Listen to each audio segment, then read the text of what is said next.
per introdurre questa seconda lezione conferenza di Federico Moro.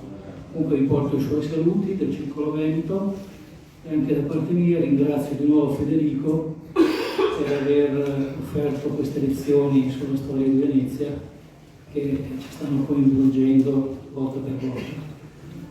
La volta scorsa Federico ci ha illustrato un momento cruciale del tragitto che la Repubblica ha compiuto nella sua espansione. Diciamo che il 300 è l'inizio di questa espansione, soprattutto in terraferma, perché Venezia aveva già un impero, aveva dei territori da mare.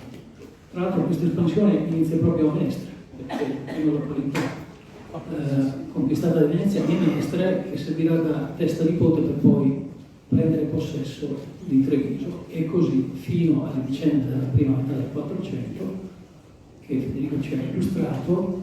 Questa campagna di espansione territoriale voluta fermamente da un doge più che da altri, che è Francesco Foscoli, e che però ha suscitato delle preoccupazioni. Ecco, vedo entrare Cesare Campa, che quindi siamo a posto, poi ci farà un breve saluto.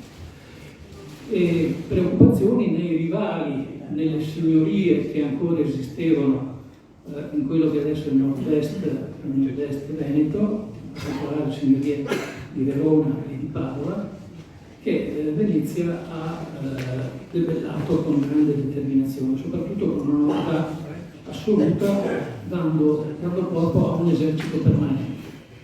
Oggi, stasera, Federico invece ci parla di un'altra fase che, come voi potete leggere dal titolo, sono 50 anni in difesa.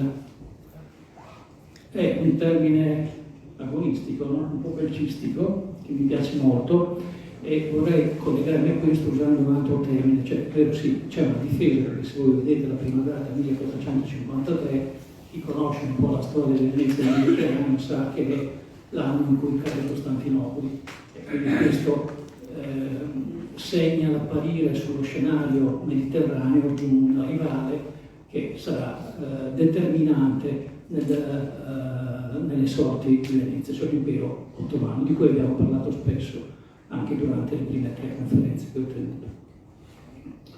Però, usando un termine calcistico, c'è stata una ripartenza anche nel secondo 400, la guerra di Ferrara, no? Ma sostanzialmente il termine è esatto, perché comunque si tratta anche di una sintesi divulgativa. C'è una preoccupazione, c'è una necessità di Venezia di far fronte a molti rivali. Tutto questo poi sfocerà con la Lega di Camere, di cui Federico ci parlerà nella prossima lezione. Il suggello di tutto questo fenomeno di espansione è dato da un itinerario per la terraferma che credo che alcuni di voi conoscono, che è stato scritto da Marin Saludo.